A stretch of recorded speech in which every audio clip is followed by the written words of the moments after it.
إله إلا الله وحده لا شريك له ونشهد أن سيدنا ونبينا ومولانا محمدا عبده ورسوله أرسله بالحق بشيرا ونذيرا لتتميم مكارم الأخلاق فإنه لا يخلق نبي ولا رسول بعده ولا أمة بعد أمته ولا شريعة بعد شريعته ولا كتاب بعد كتابه ولا قبلة بعد قبلته أما بعد فقد قال الله عز وجل أعوذ بالله من الشيطان الرجيم بسم الله الرحمن الرحيم إن الدين عند الله الإسلام وقال تعالى ومن يبتغي غير الإسلام دينا فلن يقبل منه وهو في الآخرة من الخاسرين وقال تعالى قل إنني هداني ربي إلى صراط مستقيم دينا قيما ملة إبراهيم حنيفا وما كان من المشركين قل إن صلاتي ونسكي ومحياي ومماتي لله رب العالمين لا شريك له وبذلك أمرت وأنا أول المسلمين صدقت يا رب العالمين وصدق رسوله النبي الأمي الكريم ونحن على ذلك لمن الشاهدين والشاكرين والحمد لله رب العالمين خدا در انتظار حمد مانیست محمد چشم بر راه سنانیست محمد حامد حمد خدا بس خدا حمد آفرین در مدح مصطفی بس محمد است و می خواهم خدا را خدایا است حب مصطفى را یا رب صل وسلم دائما ابدا على حبيبك خير الخلق كلهم هو الحبيب الذي ترجى شفاعته لكل حول من الأحوال مقتحم اللهم صل على سيدنا ونبينا ومولانا محمد وعلى آل سيدنا ونبينا ومولانا محمد وبارك وسلم عليه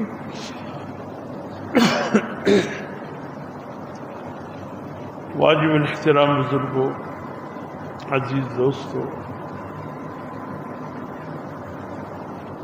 ماہ سفر المظفر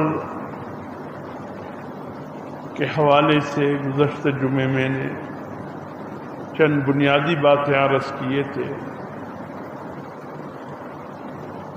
اس حوالے سے کہ مسلمان جن کے ہاتھوں میں ہے اللہ کا قرآن، مسلمان جو مطیع ہیں اور فرمان بردار ہیں اللہ کے محبوب صلی اللہ علیہ وسلم کے، وہ بھی توہمات اور بدشگونیوں کی شکار ہو گئے۔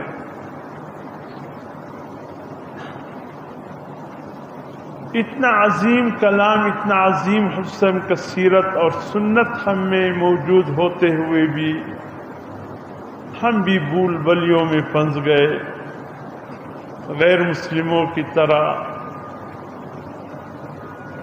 جو حضور صلی اللہ علیہ وسلم کی اتباع کے اہم امور تھے وہ یکسر پس پش ڈال کر ہم نے بھی رواجوں کو اپنا مقتدا اور محتدا بنا لیا، توہمات کو اپنا مقتدا اور محتدا بنا لیا، اور جس کا دین سے، اسلام سے کوئی تعلق ہی نہیں اس کو ہم دین کی جز سمجھ بیٹھے، جو اصل دین ہے اس کو ہم نے فراموش کر دیا۔ میرے محترم دوستو، اسی حوالے سے ذکر کرنا ہے کہ جب کسی کے سامنے آپ اسلام کی بات رکھ دے، دین کی بات رکھ دے، قرآن کی بات رکھ دے، سنت کی بات رکھ دے، سیرت کی باتیں رکھ دے، ہر شخص بھاگنے کی کوشش کرتا ہے یہ سمجھ کر کہ یہ تو بہت مشکل کام ہے، یہ میرے بس سے باہر ہے، یہ مجھ سے ہو نہیں سکتا۔ حالانکہ حقیقت یہ ہے کہ اصل کامیابی حضور صلی اللہ علیہ وسلم کی سیرت پر عمل کرنے میں ہے، حضور صلی اللہ علیہ وسلم کی اتباع ہی میں اصل کامیابی ہے۔ جو طریقہ، جو سلسلہ، جو پیغام، جو اسوہ حسنہ حضور صلی اللہ علیہ وسلم لے کر آیا، اسی کی اتباع میں ہماری کامیابی ہے۔ غیروں کی اتباع میں سراسر ناکامی ہے۔ اللہ اور اس کے رسول کے احکامات کی اتباع ہی میں کامیابی ہے۔ اب ہم یہ سمجھ بیٹھے کہ اسلام پر چلنا بہت مشکل ہے۔ اب قرآن میں بھی جا اللہ نے کیا فرمایا کہ بے شک ان الدین عند اللہ الاسلام، اے اللہ کے بندو، اے حضور صلی اللہ علیہ وسلم کی امتیوں، اللہ پاک نے تمہارے لیے جو راستہ پسند کیا ہے، جو طریقہ پسند کیا ہے، وہ دین اسلام ہے۔ اس کے علاوہ باقی جس راستے پر بھی چلو گے ناکام رہو گے، جس راستے پر بھی چلو گے اللہ تک نہیں پہنچ پاؤ گے، بلکہ کسی گہرے عمیق غار میں جا کر گر جاؤ گے۔ قرآن حکیم میں اللہ نے یہ نہیں فرمایا وَكُنْتُمْ عَلَى شَفَا حُفْرَةٍ مِّنَ النَّارِ، اے لوگو قریب تک کہ تم سب ایک گہرے غار کے قریب پہنچ چکے تھے، ایک ایسا گہرا عمیق اندھیرا غار تم پہنچ چکے تھے اس کے کنارے پر، اور قریب تھا کہ تم اس میں گر جاتے۔ فَأَنْقَذَكُم مِّنْهَا، اللہ نے تمہیں اس غار سے بچا لیا۔ اللہ رب العزت یہ جو گہرے غار کی طرف اشارہ فرما رہے ہیں، یہ کون سا غار ہے؟ حضور صلی اللہ علیہ وسلم کے تشریف آوری سے قبل جو حالات تھے، جس حالات سے لوگ گزر رہے تھے، جو زمانے جاہلیت کا عروج تھا، کہیں نخل مرقد کی چاؤ پہ سجدے، کہیں مرنے والوں کے پاؤں پہ سجدے، اشاروں میں سجدے، نگاہوں میں سجدہ، ادھر ادھر خانقاہوں میں سجدے۔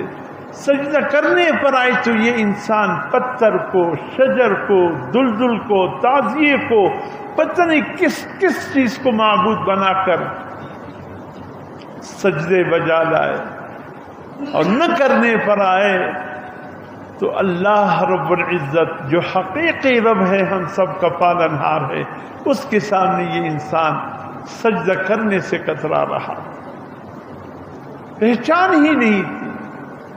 جبین کہاں جھکانی ہے، کس کے سامنے جھکانی ہے؟ ہر آستانہ نظر آئے ان کی جبین جھک جایا کرتی تھی۔ آج بھی ہندوستان جو اس وقت بھی ہند کے نام سے مشہور تھا جب حضور صلی اللہ علیہ وسلم کی تشریف آوری ہوئی،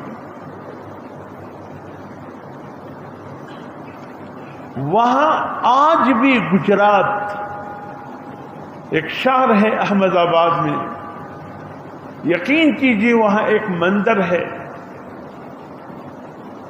دیکھنے والوں نے دیکھ کر ہمیں بتایا کہ اس مندر میں آج بھی ان کے خداؤں کی تعداد 32.5 کروڑ لکھی گئی۔ پتہ نہیں کس کس کو خدا بنایا، 32.5 کروڑ خداؤں کی تعداد آج بھی اس گجرات کے مندر میں لکھا ہوا موجود۔ ایک حقیقی خدا کو فراموش کر کے پتہ نہیں کن کن بھول بلیوں میں پھنس گئے۔ علامہ اقبال نے خوب کہا، وہ ایک سجدہ جس سے تو گراں سمجھتا ہے، 1000 سجدوں سے دیتا ہے تمہیں نجات۔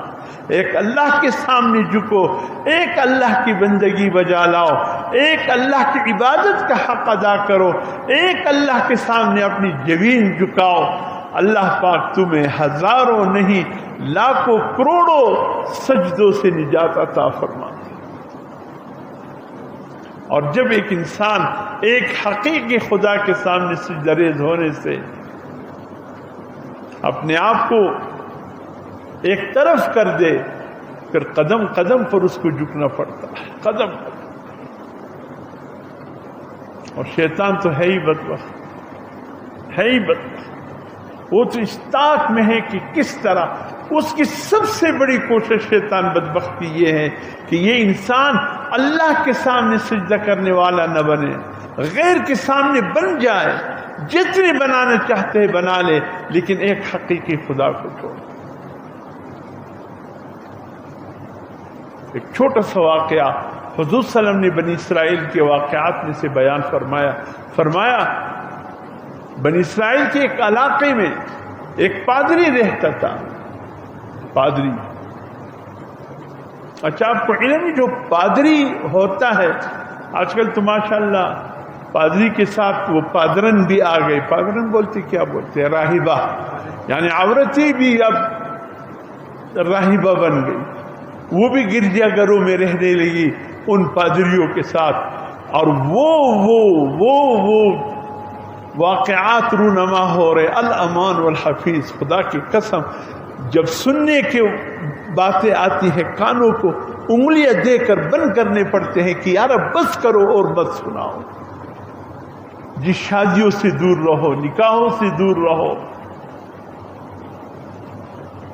جب صحابہ کرام نے ایک صحابی کرام نے بیٹھ کر قسم کھا لیا کہ حضور صلی اللہ علیہ وسلم تو اللہ کے حبیب ہے، آپ صلی اللہ علیہ وسلم تو بہت اونچے درجے پر ہے، بہت اعلیٰ مقام پہ ہے، اور حضور صلی اللہ علیہ وسلم بخشائے ہیں، اور ہم اپنے آپ کو اللہ کی مغفرت کا مستحق اس طرح بناتے ہیں۔ ایک نے کہا میں ہمیشہ روزہ رکھوں گا، کبھی افطار نہیں کروں گا۔ دوسرے نے کہا میں ہمیشہ بغیر نکاح کے رہوں گا، شادی نہیں کروں گا، بس تاکہ بچوں کی اور بیوی کی جرمٹ سے نکل آؤ، بس اللہ کے سامنے یکسوئی کے ساتھ عبادت کر سکو۔ اور ایک روایت میں تیسرا بھی موجود ہے، اس نے کہا میں ہمیشہ اللہ کے سامنے کھڑا رہوں گا، کبھی سجدے میں، کبھی رکوع میں، کبھی قیام قعود میں کبھی بستر پر نہیں جاؤں گا، سوؤں گا نہیں۔ اس طرح گویا ہم اللہ پاک کے مغفرت کے مستحق ٹھہر جائیں گے اور اللہ کو راضی کر سکیں گے۔ حضور سے ان کو اطلاع ہوئی کہ میرے 3 صحابہ نے اس قسم کی قسم کھایا ہے۔ آپ صلی اللہ علیہ وسلم نے تینوں کو بلایا اور فرمایا کیا یہ سچ ہے جو مجھ تک یہ بات پہنچی ہے کہ تم میں سے کس نے یہ کہا ہے کہ میں ہمیشہ روزے سے رہوں گا، کبھی افطار نہیں کروں گا؟ ایک نے کہا سلم یہ میں نے کہا ہے۔ تو حضور نے فرمایا تم اللہ سے زیادہ ڈرنے والے ہو، یا میں محمد صلی اللہ علیہ وسلم اللہ سے زیادہ ڈرنے والا ہوں؟ کہ اللہ کے حبیب آپ سے بڑھ کر تقوی اور کس کا ہو سکتا ہے؟ آپ کے برابر بلا ہم میں سے کوئی ہو سکتا ہے؟ آپ جتنے اللہ کے حبیب ہیں، جتنے اللہ کے پیارے ہیں، ہم سب مل کر اس کے ایک ذرے تک بھی نہیں پہنچ سکتے۔ فرمایا پھر جو تم لوگوں نے قسمیں کھائے ہیں یہ میرا طریقہ نہیں، یہ میرا طریقہ نہیں۔ میں روزے بھی رکھتا ہوں، افطار بھی کرتا ہوں۔ اللہ کے نبیوں میں حضور صلی اللہ علیہ وسلم نے فرمایا ایک نبی ایسا نہیں گزرا جس نے سراسر پورے سال روزے رکھے۔ حضرت آدم علیہ السلام کے روزے مہینے کی 3 روزے وہ رکھتے تھے، 13، 14، 15 اسلامی تاریخ کے جو ایام ہیں، یعنی 13، 14، 15 محرم کا، 13، 14، 15 سفر المظفر کا، 13، 14، 15 ربیع الاول کا، اعلی حاضر قیاس۔ اور جو پھر فرض ہو جو بھی تھے جس مہینے کے تھے جتنی تعداد وہ الگ تھے، لیکن ان کے غیر فرض روزوں میں جو حضرت آدم علیہ السلام کے روزے مشہور و معروف ہے، فرمایا وہ ہر مہینے کی 3 روزے تھے، جس کو ایام 20 کے روزے کہتے ہیں۔ فرمایا اگر کسی کو اپنی امت کو بھی حضور صلی اللہ علیہ وسلم نے یہی تعلیم دی، فرمایا لگاتار پورا مہینہ روزے نہ رکھا کرو، یہ میرا طریقہ نہیں ہے۔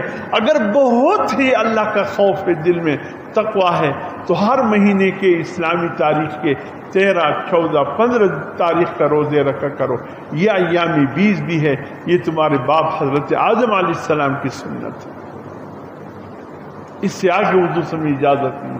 ہاں شعبان میں جو آ جائے، شعبان کا جو بھی 15 ہی کا آ جاتا ہے، وہاں لوگ ایک ہی رکھتے ہیں، ورنہ میں تو کہا کرتا ہوں 3 رکھ لیا کرے یا 2 رکھ لیا کرے۔ خیر ایک پر بھی اللہ ثواب عطا فرماتے شعبان میں، وہ بھی ایام 20 کے حوالے سے، یا محرم کے روزے ہیں 2 دن، یا ذی الحج کے مہینے کے روزے ہیں، وہ ایک سنت نفلی ہے، اس کا ایک الگ حضور صلی اللہ علیہ وسلم نے، حضور صلی اللہ علیہ وسلم کو اس میں اتباع ہے۔ لیکن جو ہمیشہ روزہ رکھنا چاہتے حضور نے فرمایا، ہمارے تبلیغ حضرات کیا کہتے ہیں، تبلیغ ساتھی کیا کہتے ہیں، بھئی مہینے میں کتنے دن لگاؤ، 3 دن لگاؤ۔ من جاء، جو لے کر آئے گا ایک نیکی، من جاء بالحسنہ فلہ 10 امثالہا، اس کا بدل اللہ پاک 10 گنا عطا فرمائیں گے۔ فرمائے مہینے میں 3 دن اللہ کی راہ میں لگاؤ، پورے مہینے کا ثواب پاؤ، یہی کہتے ہیں نا۔ تو گوئے 10 دن پہ 1 دن اللہ کی راہ میں لگاؤ تو 6 روزہ آپ کے پورے مہینے کا کفارہ بن جائے گا، یا جیسے پورا مہینہ تم نے اللہ کی راہ میں لگا دیا۔ بس یوں سمجھ لیجئے ایام 20 بھی اسی طریقے سے 3 دن روزے رکھو، پورے مہینے کا ثواب پاؤ۔ لیکن حضور صلی اللہ علیہ وسلم نے ساتھ میں یہ بھی فرمایا کہ میں اللہ کی بہترین بندہ جس کے روزے تاریخ میں محفوظ ہے وہ ہے حضرت داؤد علیہ السلام، 1 دن روزہ رکھتے، 1 دن افطار فرماتے، لیکن لگاتار انہوں نے بھی نہیں رکھی۔ تو حضور نے صحابی سے فرمایا تم اللہ سے زیادہ ڈرنے والے ہو یا میں، جو تم نے قسم کھایا ہے کہ پورے سال میں روزے سے رہوں گا، افطاری نہیں کروں گا، کیا تمہارا یہ قسم کھانا جائز ہے؟ یہ طریقہ تمہارا جائز ہے؟ کہ یا رسول اللہ ہمیں تو علم نہیں تھا، ہم نے تو اپنے ذہن کے مطابق ایک فیصلہ کر لیا اور اسی کے مطابق ہم نے کہا کہ ہم روزے رکھیں گے۔ حضور نے فرمایا اگر میری طریقے پر چلتے ہو تو پھر وہی کرو جو میں کرتا ہوں، جو تمہیں بتاتا ہوں وہی کرو۔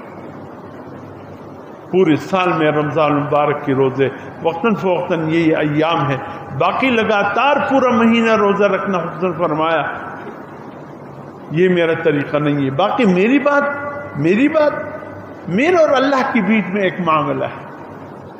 حضور صلی اللہ علیہ وسلم تو غار حرا جا کر مہینے گزر جاتے تھے، نہ کھانے کا ہوش ہوتا تھا نہ پینے کا ہوش۔ حضور صلی اللہ علیہ وسلم پوچھے یا رسول اللہ آپ غار حرا میں جاتے ہیں؟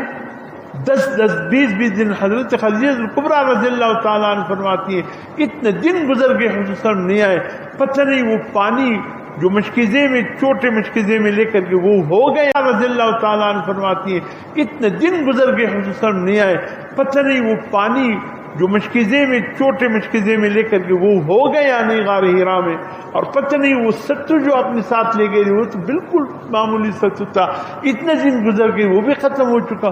گھبرا کر حضرت سیدہ خدیجہ رضی اللہ تعالیٰ عنہ گھر سے چل کر کچھ پانی ستو لے کر کے غار ہیرا کے اوپر چڑھ جاتی تو دیکھا حضور صلی اللہ علیہ وسلم بیٹے ہیں، مستغرق ہے اس عالم میں، یہ عالم کیوں ہے، یہ اللہ کے بندے کیوں پیدا کیے گئے ہیں، ایسا تو اللہ نے عبث پیدا کوئی نہ کوئی مقصد، اس راز کو حاصل کرنے کے لیے حضور صلی اللہ علیہ وسلم نے غار ہیرا سے دوستی فرمائی۔ حضرت خدیجہ کبریٰ رضی اللہ تعالیٰ فرماتی ہے جا کر میں حیران ہو جاتی، 10 دن گزر جاتے، 15 دن، پانی بھی اسی طریقے سے پڑا ہے اور ستو بھی اسی طریقے سے پڑا ہے۔ یا رسول اللہ آپ نے کچھ بھی نہیں کھایا؟ فرمایا مجھے میرے رب نے کھلایا اور پلایا، مجھے میرے رب نے کھلایا اور پلایا۔ فرمایا مجھے میرا رب کھلاتا اور پلاتا ہے، میں جو تم سے کہتا ہوں اے امت تم اس پر عمل کرو، جو تم سے کہا گیا اسی پر چلو، میرے اور رب کے بیچ میں آنے کی کوشش نہ کرو۔ اس نے فرمایا اپنی قسم کو توڑو، کفارہ ادا کرو۔ دوسرے نے سے کہا تم نے کہا کہ میں شادی نہیں کروں گا، فرمایا تم اللہ سے زیادہ ڈرنے والے ہو یا میں اللہ سے زیادہ ڈر؟ فرمایا آپ جیسے ڈرنے والا کو۔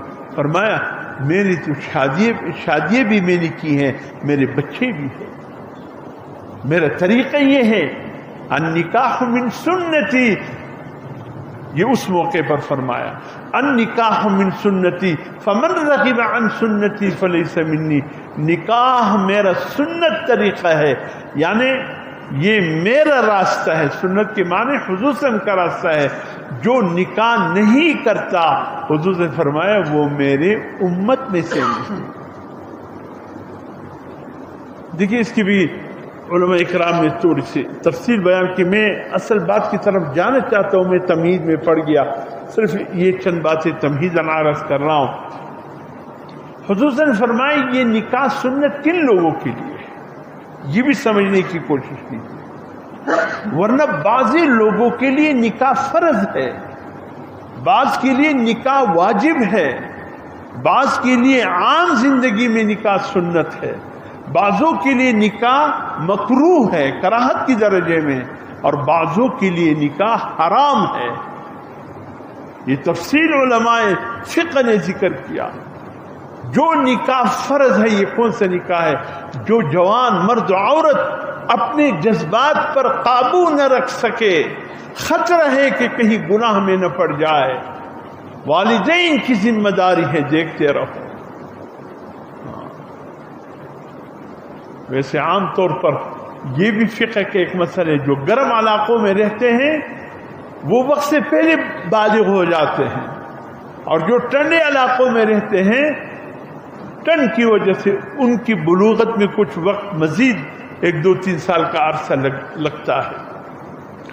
لیکن بسا اوقات ایسے بھی ہوتا ہے گرم علاقوں کے رہنے والے ہو یا ٹھنڈے علاقوں کے رہنے والے، اس کی جذبات اتنے تیز ہوتے ہیں کہ وہ اپنے اوپر قابو نہیں رکھ سکتے۔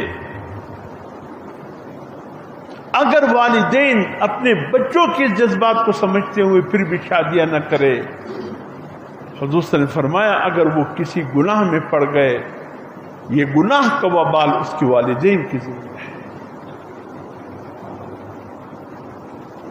جی پہلے کمائی سیکھو، پہلے یہ کرو، پہلے ملازمت ہو، پہلے کچھ جمع پونچی ہو، اور جاتے جاتے بیٹا 35 سال 40 سال کی عمر کو پہنچ جاتے، پھر اس کی شادی کر دی جاتی، کیا لطف ہے؟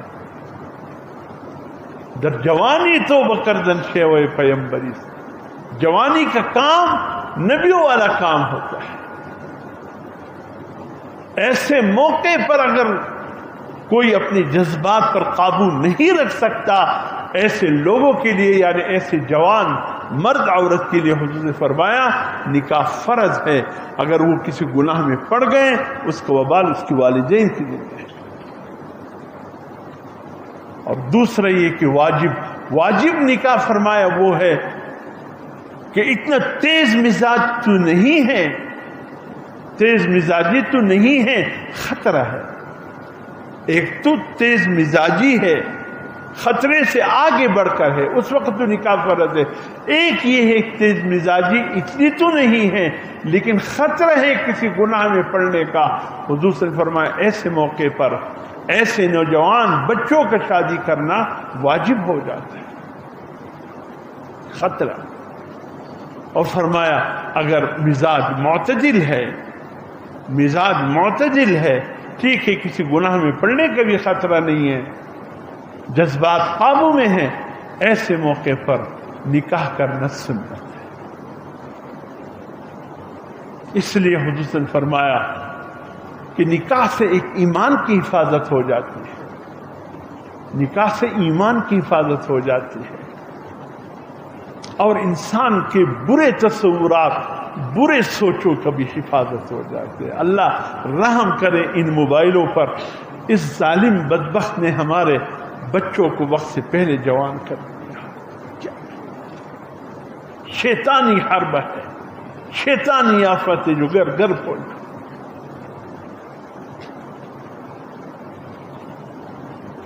بہرحال یہ والدین کی ذمہ داری ہے کہ عام زندگی میں اگر جذبات قابو میں ہیں تو نکاح سنت ہے۔ اور چوتھا نکاح جس کو مکروہ کہا گیا، یہ وہ نکاح ہے کہ جذبات ہیں دونوں طرف سے، حد کے اندر ہے، لیکن لڑکے نے ابھی تک رہائش کا کوئی بندوبست نہیں کیا ہے، کوئی جگہ ہی نہیں ہے، شادی کرے گا تو بیوی کو کہاں لائے گا،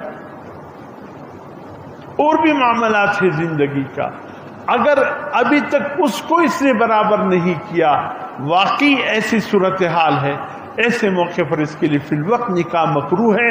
پہلے گھر تو بنانے کی فکر کرے، پھر نکاح کر کے اس گھر کو آباد کرے۔ ایک نکاح حرام ہے، حرام جانتے ہو کون سا نکاح ہے؟ ایک تو اقسام آتے ہیں اس کے، اس تفصیل میں نہیں جانا چاہتا ہوں، میں لفظ خالی مین شاہراہ پر چل رہا ہوں۔ اگر لڑکا ہے اللہ کی بندے، اللہ نے امتحانات کے لیے اس دنیا میں کیا کچھ آنکھیں دیکھ کر اسی معاشرے میں اللہ نے اندھے بھی پیدا کیے ہیں، تاکہ آنکھوں والے ان اندھوں کو دیکھ کر اللہ فرماتے ہیں میری اس نعمت کا قدردانی کرے۔ ہمیں کان دے کر اللہ نے بہرے بھی پیدا کیے ہیں، ہمیں زبان دے کر بولنے کی طاقت دے کر اللہ نے اسی معاشرے میں گنگے بھی پیدا کیے، بول نہیں سکتے۔ تمام اعضاء دے کر اللہ نے ہمیں دماغ دیا جس کی وجہ سے ہم انسان کہلاتے، اور ایسے بھی لوگ ہیں بچے پیچھے جا رہے، سب پتھر ہاتھ میں لیے، ایک آگے پیچھے بھاگ رہا ہے، بھئی کیا بات ہے؟ بھئی پاگل ہے، اس بیچارے کا ہاتھ بھی سلامت، پاؤں بھی سلامت، آنکھیں بھی سلامت، ناک کان زبان بھی سلامت، دماغ تھوڑا کام نہیں کر رہا ہے۔ اللہ نے معاشرے میں ایسے لوگوں کو بھی پیدا کیا ہے تاکہ اللہ کی اس نعمت کی قدردانی کی ہمیں توفیق ہو کہ اللہ شکر ہے ہمارے دماغ صحیح ہے، ہم ایک صحیح انسان کہلانے کے مستحق ہیں۔ اسی طریقے سے اسی معاشرے میں یہ قوت شہواتی ہے جس کو بولتے ہیں، یہ اللہ کی زبردست نعمت ہے، زبردست نعمت ہے، اور اسی معاشرے میں ایسے لوگ بھی ہیں جو اس نعمت سے محروم ہیں۔ کتنے ایسے ماں باپ ہیں جو اپنے بیٹے کی اس حالت کو دیکھ کر کڑکتے ہیں، روتے ہیں، لیکن اللہ کی جانب سے ہے، اس میں بیچارے میں شادی کی صلاحیت نہیں ہوتی، نکاح کی صلاحیت نہیں ہوتی، کبھی دکھاوے کے لیے اپنے ایسے نوجوان کا شادی بھی کر دیتے ہیں، عمر بھر کے لیے بچی کی زندگی کو برباد کر لیتے ہیں۔ ایسے موقع پر والدین کو اپنے بیٹے کی حالت کا علم ہوتا ہے کہ یہ شادی کا اہل ہے کہ نہیں۔ ایسے موقع پر اگر کوئی یہ قوت نہیں رکھتا اور اس کی شادی صرف دکھلاوے کے لیے کر دی تاکہ لوگوں کو بتائے کہ میں نے بھی اپنی بیٹے کی شادی کی ہے اور بیٹے میں شادی کی صلاحیت نہیں ہے، ایسے موقع پر یہ نکاح حرام کہلاتا ہے۔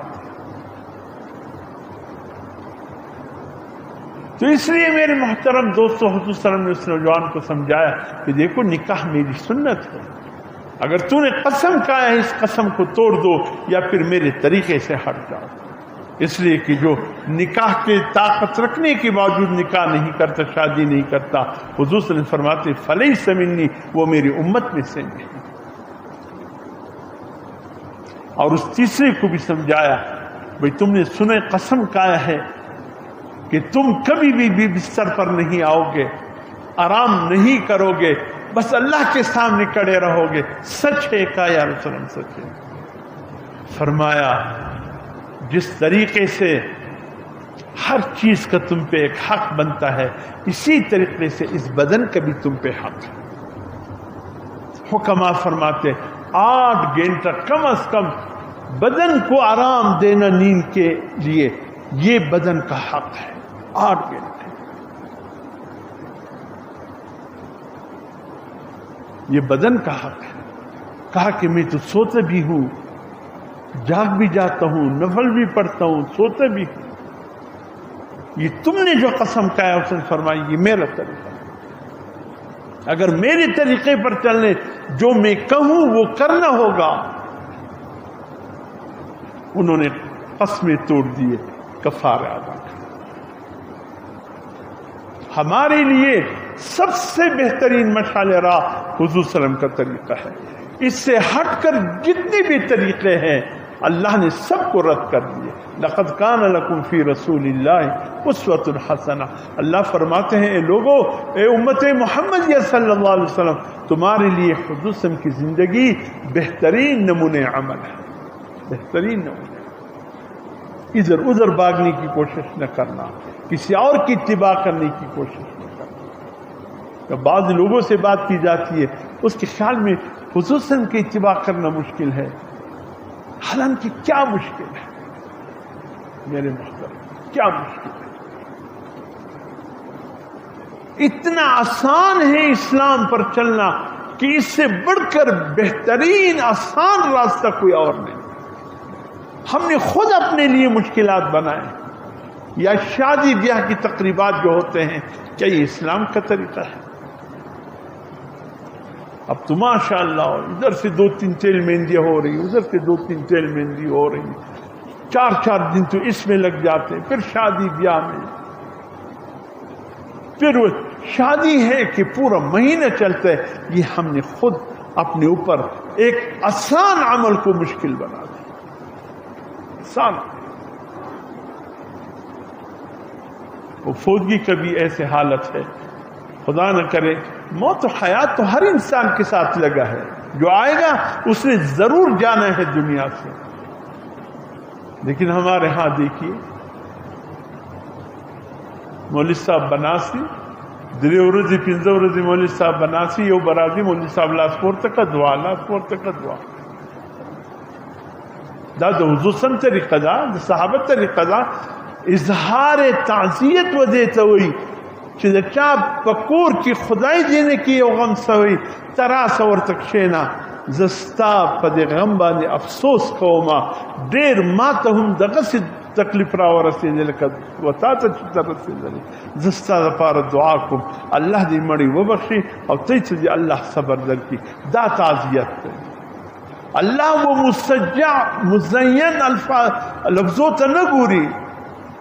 دا مولوی صاحب نے شایسته الفاظونه یاد کړي دي، په هغې به دعا ووایي الله به وبخښي، خو د خپل عمل سره ولاړې الله و حضور ته چې ستا عمل الله پاک به فیصله کوي۔ الله و دې ته نه ګوري چې دا مولوی صاحب شایسته الفاظ سره دعا کوي یا که ماضي وخت تېروي، الله و دې ته نه ګوري۔ تراسا آدھا مڑی چی وارثان دی واغو تک کښېنه، تعزیت اظہار وکا، یعنی د غم اظہار وکا، بس دا تعزیت۔ امین مولوی صاحب ټیکه کړی حساب ایسا، دا د اسلام طریقه نه ده، دا چې کوم زموږ فاتحه دي د دین اسلام سره هیڅ تعلق نشته. ته په دا مزین مسجل الفاظ سره خپل مړی مه بخته. ستا د زړه څه چې و چاته دعا وخېږي الله به دې ته وکړي. ته واقعي غمجن سوی رالی د مرحوم کورنۍ ته کښېناستې یو دعا دې ورته وکړه هغه ومخته الله دې ستاسې مړی وبخښي ته یې څه دې خدای صبر درکړي بس.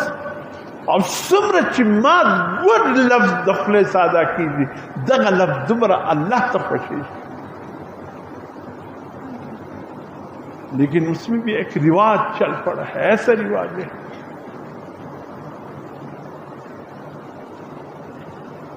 شادی بیاہ سب کچھ ہم لوگوں نے ورنہ حضور صلی اللہ علیہ وسلم کا طریقہ اتنا آسان ہے. دیکھیے ایک ہے عبادت، ایک ہے عادت. عبادت ہم اس کو سمجھتے ہیں جو ہم اللہ کے لیے کوئی کام بطور عبادت کے کریں. ایک ہے عادت، عادتاً روزمرہ جو ہم کام کرتے ہیں. ہم سمجھتے ہیں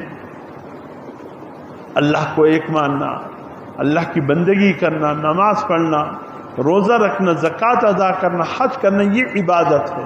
باقی اس کے علاوہ جتنے بھی معاملات ہیں وہ سب عادتاً ہم کرتے ہیں. بازاروں میں چلنا ہوا، دکانوں میں اٹھنا بیٹھنا ہوا، خرید و فروخت ہو گئی، ملنا جلنا ہو گیا، سونا جاگنا ہو گیا، کھانا پینا ہو گیا. ہم ان سب کو یہ سمجھتے ہیں کہ بھئی یہ عادتاً ہم کرتے. نہیں میرے محترم دوستو، جو کام ہم عادتاً کر رہے ہیں اگر یہی کام ہم حضور صلی اللہ علیہ وسلم کی اتباع کے مطابق کرے، خدا کی قسم یہی ہماری عادتیں ہماری عبادت بن جائے. آپ پانی پیتے ہیں، اگر حضور کے طریقے کے مطابق پانی پیا، پانی آپ نے پیا، پیٹ اب پیاس آپ کی بجھ گئی، اللہ نے یہ آپ کا پانی پینے بھی عبادت میں لکھ لیا. فرمایا جو کھانے کے لیے بیٹھے کھانا کھائے بسم اللہ الرحمن الرحیم، آسان بسم اللہ وعلی برکت اللہ. بھول گئے ابتدا میں، درمیان میں یاد آیا، آخری نوالے پر یاد آیا، فرمایا یوں کہو بسم اللہ اولہ آخرہ. آخری نوالے پر اگر یاد آیا اور اختتام پر کہو الحمدللہ. اللہ رب العزت فرماتے ہیں میرے بندے نے میرا شکر ادا کر کے عبادت کا حق ادا کر. یہ کھانا تو ہم کھاتے ہیں روز مرہ، اگر حضور صلی اللہ علیہ وسلم کے طریقے پر کھائے اللہ پاک یہی ہمارا کھانا عبادت میں نکلے.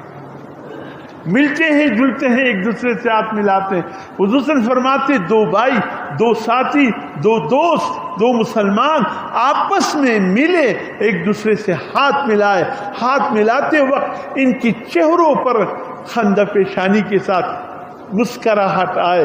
حضور صلی اللہ علیہ وسلم فرمایا ان کا ہاتھ علیحدہ ہونے نہیں پائے گا کہ اللہ ان دونوں کی گناہوں کو معاف فرمائے. ملتے تو ہیں ہم، اس کو اس طرح ہم ملاقات کریں گے کہ حضور صلی اللہ علیہ وسلم کے فرمان کے مطابق مل جائے.